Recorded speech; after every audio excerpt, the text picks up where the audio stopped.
Something I've learned about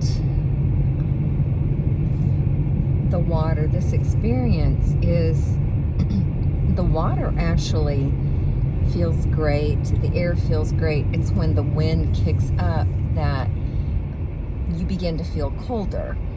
So as long as the wind is at a standstill, you can pretty much withstand anything. It's once it kicks up that it just...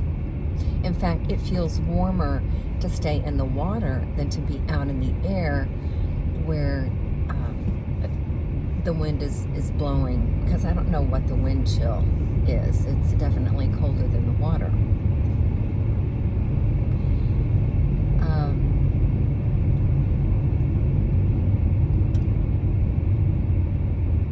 I'm going to shoot for 3 minutes next time, but I'm going to do it up in Rockport just because, well, I don't know. I don't know if I'm going to do that or not, or if I'll come back down to Plymouth, because they had a place to change here, and in Rockport they didn't. I would have to walk across a big long parking lot, as you guys saw, and it might not be the best thing. So I'm going to try to find a place where I can do a 3-minute plunge, and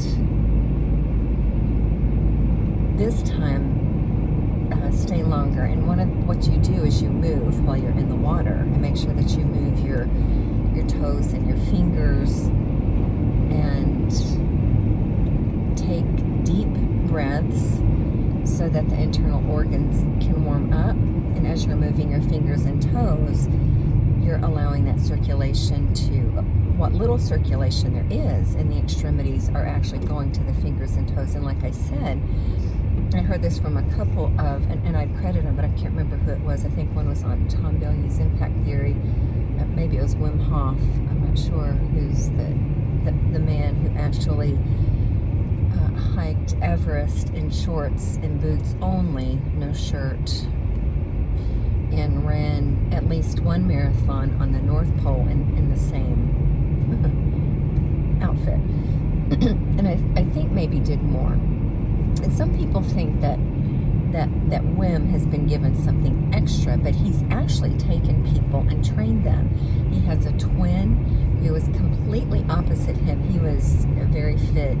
He decided to get into fitness earlier, and his twin brother did not. And then he ended up training his brother later in life how to do what he's done, which is take cold plunges in water that's much colder than what I mean, water that's got ice floating on it, like fjords.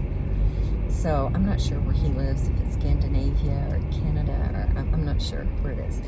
But I think he's the one who said that your body becomes, once you condition it, it becomes like its own wetsuit.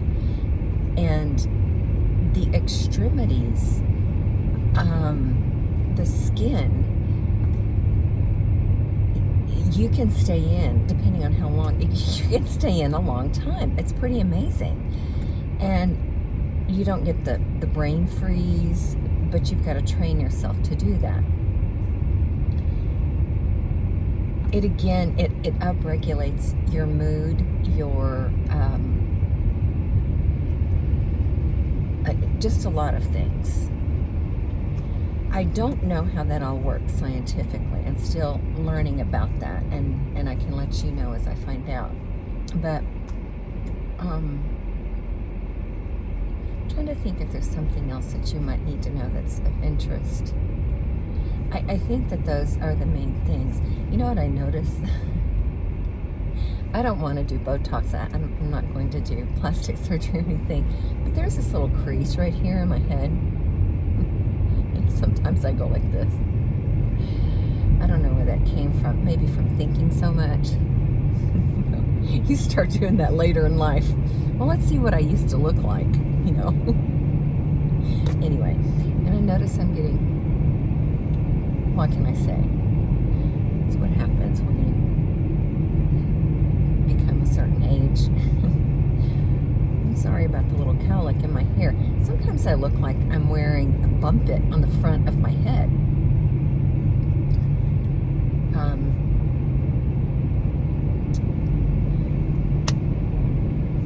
So yes, you want to do your breathing. So before I do my cold showers in the morning, I do this breathing.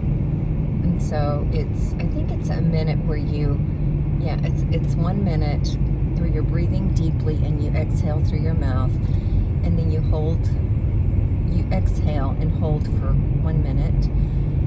Then you inhale, hold for 15 seconds, and then you do the deep breathing again for a minute, hold for 1.5 minutes,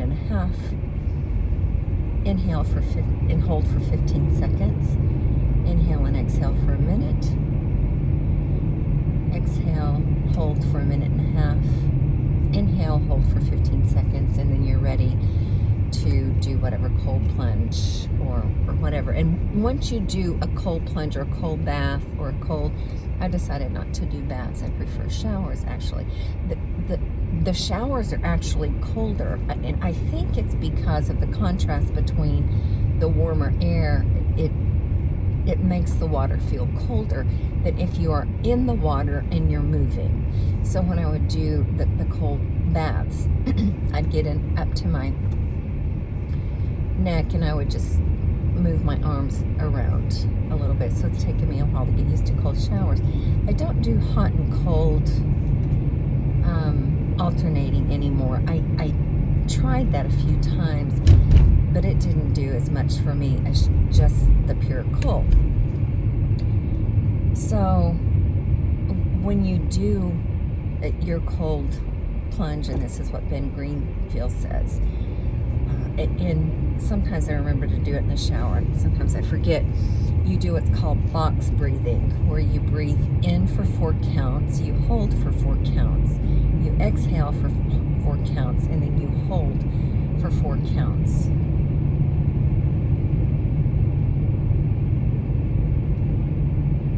Okay. I have to get over just 1 second and see if this nice person will let me. And you know what I remember? I'm getting in front of a Mercedes. The first time I saw the Mercedes symbol was in São Paulo when we lived there. There was a major thoroughfare, and I'm going off on a bunny trail, but this is I'm going to those good memories. There was this big Mercedes dealership on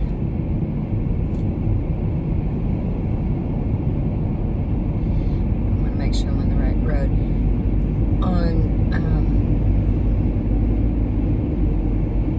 an avenue called Santo Amaro. That would be Saint Amaro. I'm not, I don't know what that would be in English or who that was in English, obviously, a saint, a Catholic saint, but the Santo Amaro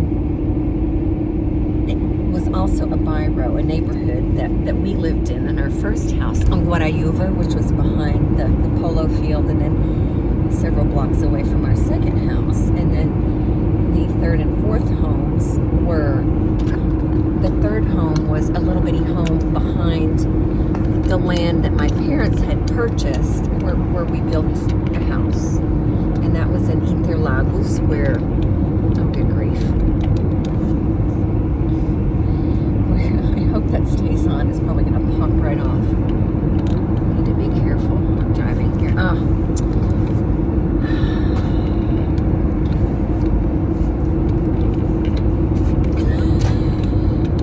This is awful. I'm going to get my money back. I mean, you spend $19.95. You want it to work, right? So then we lived in Interlagos, which is where the International Speedway is for the Formula One racing. Stories for another time. So anyway, on Santo Amaro, they had Santo Amaro tended to split, and so one lane went on sort of. It wasn't a boulevard. It just there were. Where it split, there were shops in the middle, but the very first where it split, it was almost like Times Square, you know, the big